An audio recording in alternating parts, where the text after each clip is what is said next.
The O. Henry Playhouse presents The Reformation of Calliope.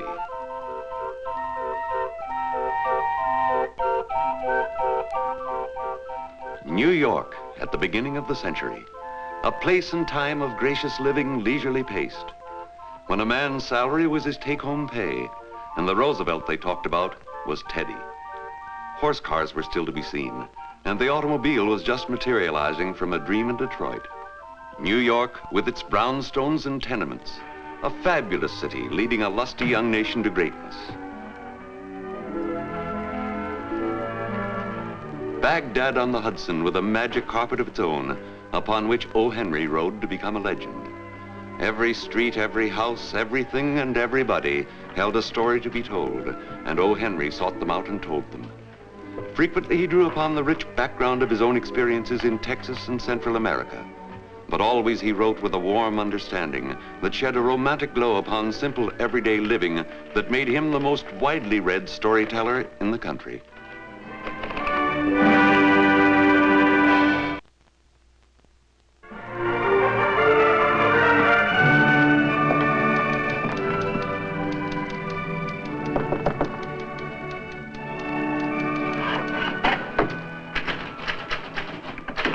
It's morning.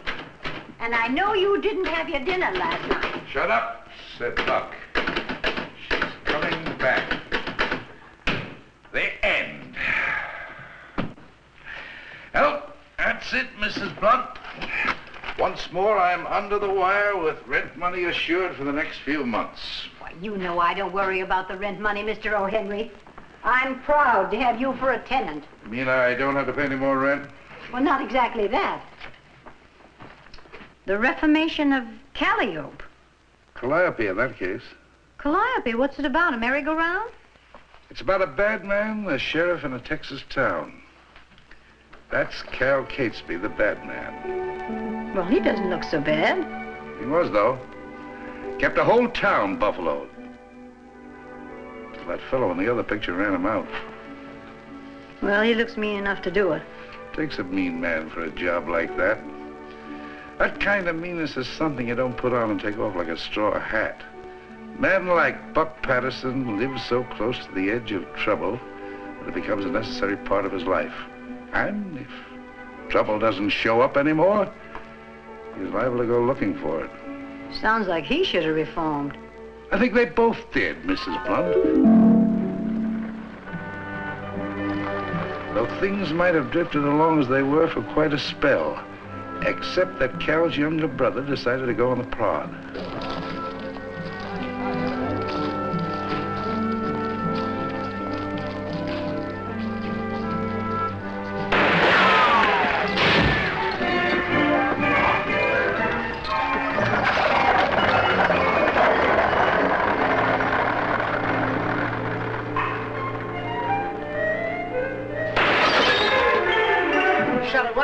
Buck, right out of my hand. I know it, Hank. You go in the Emporium, get a new jug of molasses, charge it to me. Thanks, Buck. You think that shot was really meant for me? If it was, it'd hit you.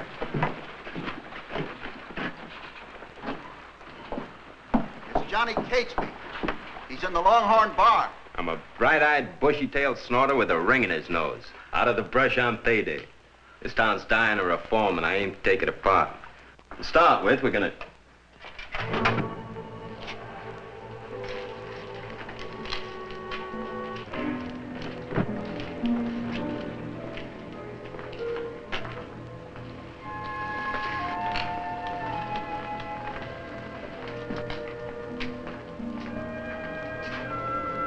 Howdy, Sheriff. Howdy, Johnny. Oh, thank you for that gun you're packing. Let's hobble a little bit about that, Sheriff. I'm right proud of that gun. You should be. But you know there's a law against carrying, let alone firing a gun in Quicksand. I've heard about it. Then why didn't you turn your gun over to me when you rode into town, like these other boys did? I knew you'd be coming after it, Sheriff, and I wanted to save myself a trip. Then just unbuckle your belt and slide it down the bar to me. I was figuring on a little whoop-de-doo. Johnny, you made a bad start. Let's not mess up the finish.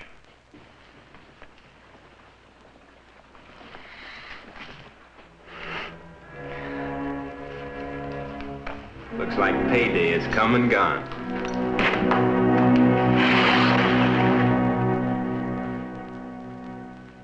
Why throw him in jail?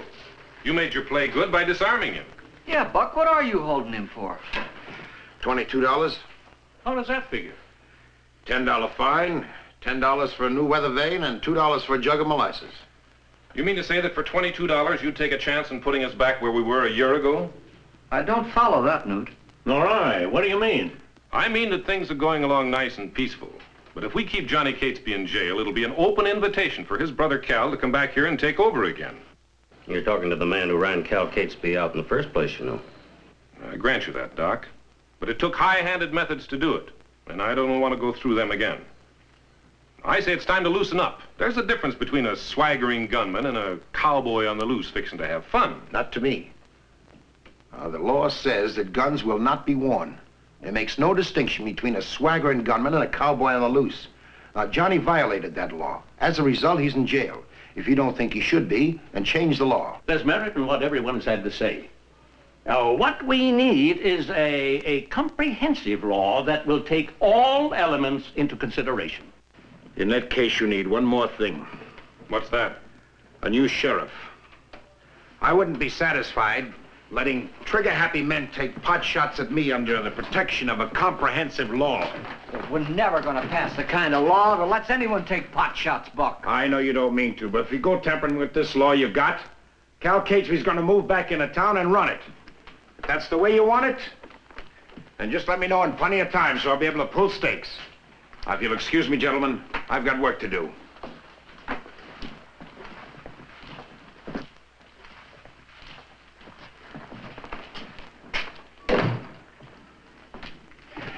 Keep an eye on things, Harry. Leaving, Sheriff? Johnny, why don't you pay your fine and go on out of here? I reckon like most cowboys, I'm opposed to spending money foolishly.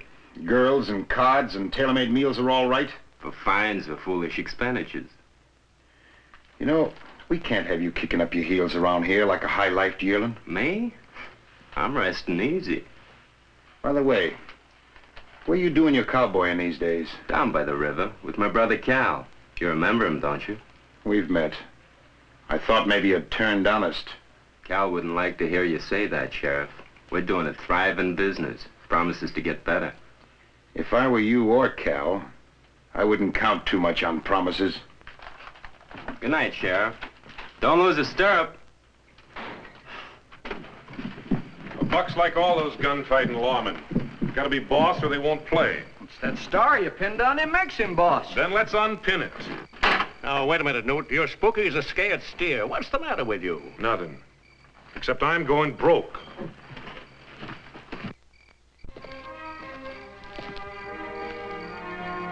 I'm glad to find you here, Clara. Now, where else would I be? Especially after I saw that delegation headed towards your office. What happened? Nothing much. Clara, let's get out of here. Out of Quicksand? Yes. We can be married tonight and be long gone by morning. Where would we go? West, north, south, any place.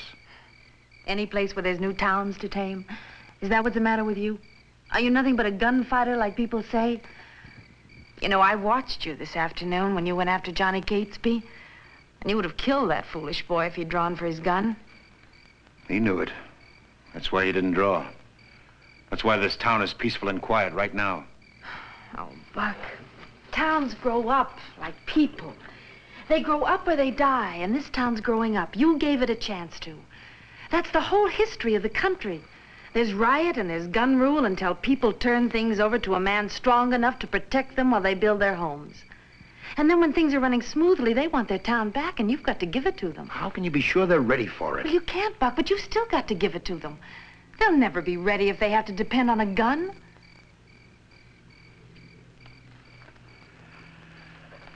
I take it you're not going with me. Well, that's right.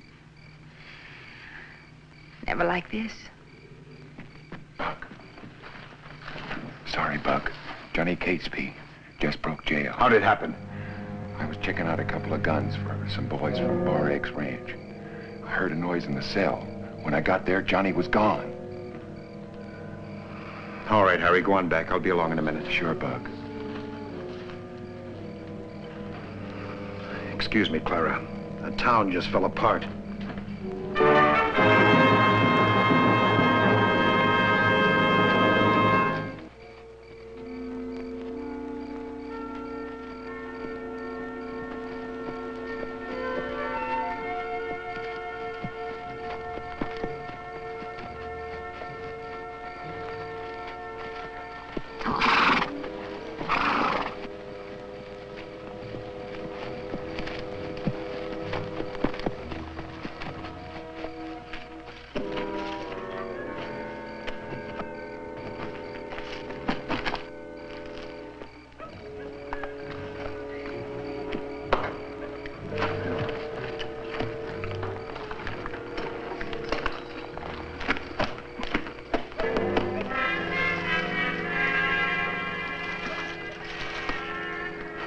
Getting kind of careless, ain't you, Bud?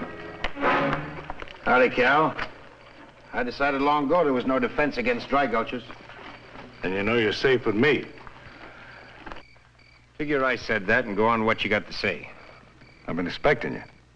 Johnny? He was through here.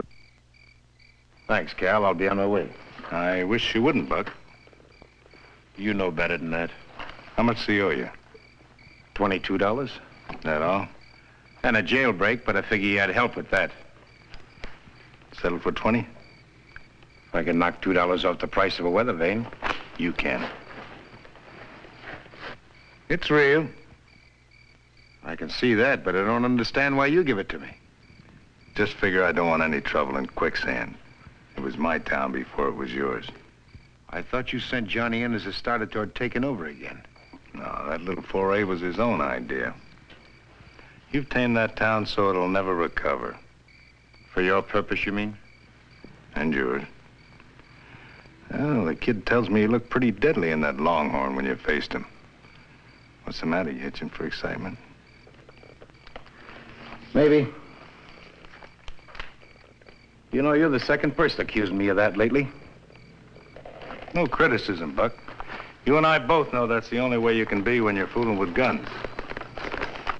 You know, I've been thinking of moving on. Yeah, me too. Maybe we'll meet someplace. Likely. Think we'll ever be on the same side? Could be. Awful lot of room behind a badge. A lot more excitement in front of it. Well, if that's what you think, then we'll never be on the same side. Hey, if you're leaving, why are you so anxious to get your kid brother squared away? I'm not taking him with me. You see, his mother found out where he was, and she's coming to join him. I want him clean. His mother? She's your mother, too, isn't she? Yeah, but I left home a long time ago, and I'm too old a dog to learn to lead. Keep your eye on it, kid, will you, Buck? You'll be all right. So long, Cal. So long.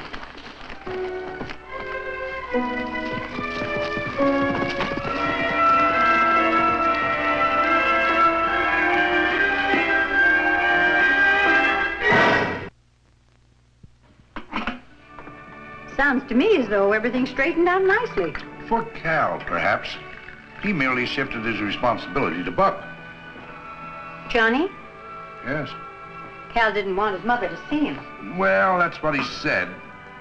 But a man can't walk out on his obligations like that. Like Buck couldn't walk out on that postmistress. That's exactly what I mean. Not Buck. Can you come in for a minute? I made some fresh donuts and I can heat up some coffee. I'd sure like to, but I'm pressed for time. I just came by to see if you changed your mind.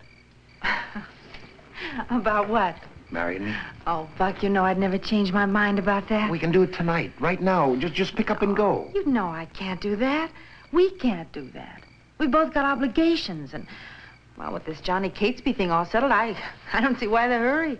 Who told you about Johnny Catesby? Newt Allen. He was by earlier this evening. He's still trying to marry you. Yes. In a nice, solid, conservative sort of way. Oh, he's a nice, solid, conservative man. Those buying trips he makes every year to El Paso and San Antonio are mighty attractive. Well, I've been to San Antonio and El Paso, and everything I want is right here in Quicksand. I'm just waiting for him to settle down and stop prowling around like a panther ready to spring. I'm waiting to see that same smoky look in his eye when he says, let's get married, as he had when he went after Johnny Catesby.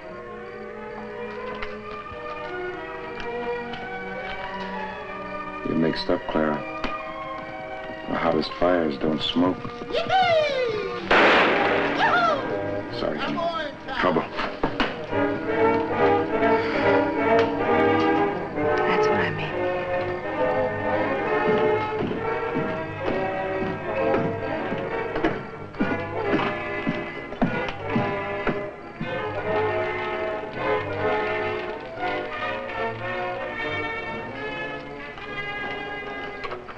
That wasn't me, Sheriff. The shot, I mean. Didn't even wear a gun. You talked to Cal? Some. He talked to me, mostly. Laid down the law. What are you doing in town? Came to see my gal. You came a whooping and a hollering. Well, feeling good. Ain't no law against that, is there? No, I reckon not. Just watch yourself. You watch me, Sheriff.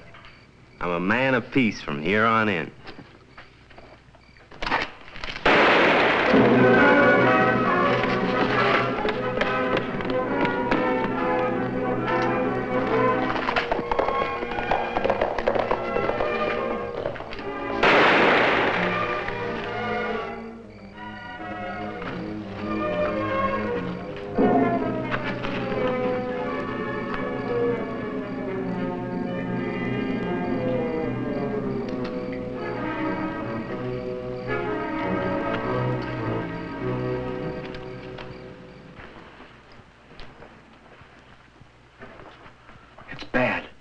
I'm not quarreling with the necessity for the shooting. There's no necessity for shooting an unarmed man. I'm going to tell you once more the straight of it. I heard somebody come whooping into town. Then I heard a shot. Naturally, I went to investigate. I'm convinced now that first shot was fired for that reason. What reason, Buck? To bring me on the scene. Somebody was going to shoot Johnny, and they wanted to make sure I'd be there to take the blame. Who'd shoot Johnny? Anybody that figures Quicksand is a dead town and wants to bring Cal Catesby in to liven it up. I think this town could use some life, and I've said so. But I'd never shoot a man to prove it. No, there has to be an explanation. You figured Johnny was going for a hidden gun, so you shot him. Is that what happened, Buck? Nope. You did fire one shot, Buck. I thought I saw somebody running away. Who was it? Too far and too dark to tell. Well, we're not settling anything here, gentlemen. There's only one thing for sure. If Johnny's hurt bad, we'll get more livening up than this or any other town can stand. And I, for one...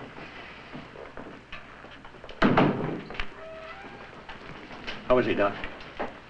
I did my best. Johnny Catesby just died.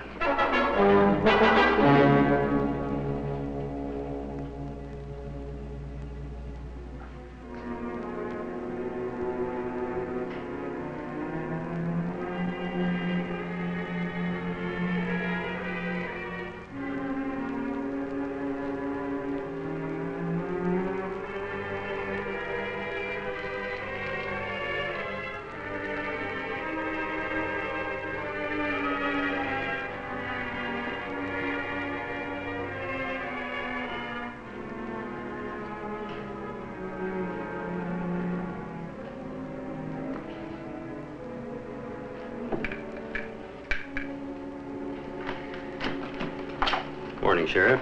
Morning, Doc. Quiet out. Quiet in, too. Surprised to see you. I understand most of the town council had business out of town this morning. Not me. I expect to do some business right around here. Don't get hurt. When I came out here to Quicksand, my friends in the profession gave me 3 months to live. That was 4 years ago. I won't get hurt. Cal Catesby's in town. Hold up at the Longhorn. Is he wearing a gun? Yeah. That's against the law.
That bullet never hit you.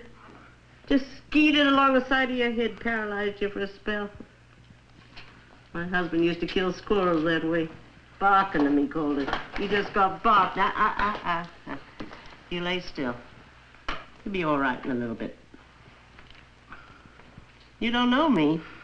I just came in on the stage. See my son. This is my son, sir. One of them. He's my oldest.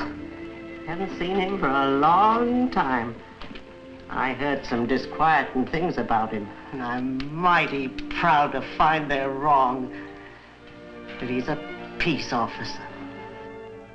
I heard the shots when the stage pulled in, and there he was, looking out of a window. I knew him right away, so I run in, and there you were, laying like you was dead.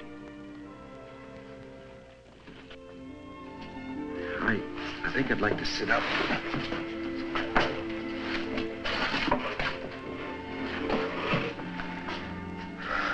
Last thing I remember is coming through that door. You were shot. Now, you mustn't hold a grudge against my son for shooting you. Officer has to take up with the law. That's his duty. Those that act bad has to suffer. Now, you take my advice. You be well behaved from now on.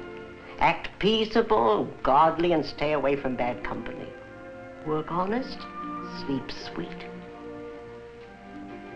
What does your son, the sheriff, say? Does he think your advice is good? Let him say if your talk is all right. I'd say the advice is sound and straight. If I was in your place, I'd take it. A fellow once said to me that there was plenty of room behind a badge. If I was you, I'd make up my mind right now to be a good citizen of Quicksand. Forget everything else. That's what I'd say if you was a sheriff and I was in your place.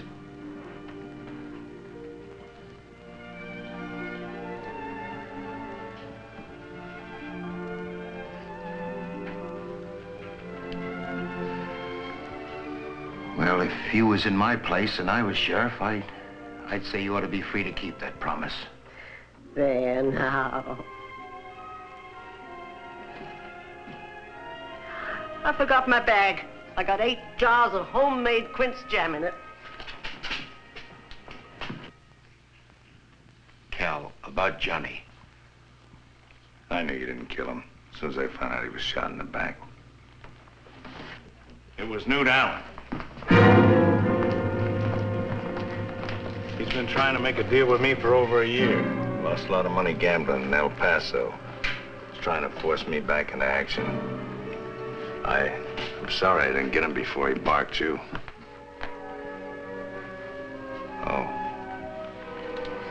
Well, I saw Ma getting off the stagecoach and headed this way. Kind of hard to tell her about Johnny anyhow. I thought I'd give her something to be proud of. Keep it on, she's coming back.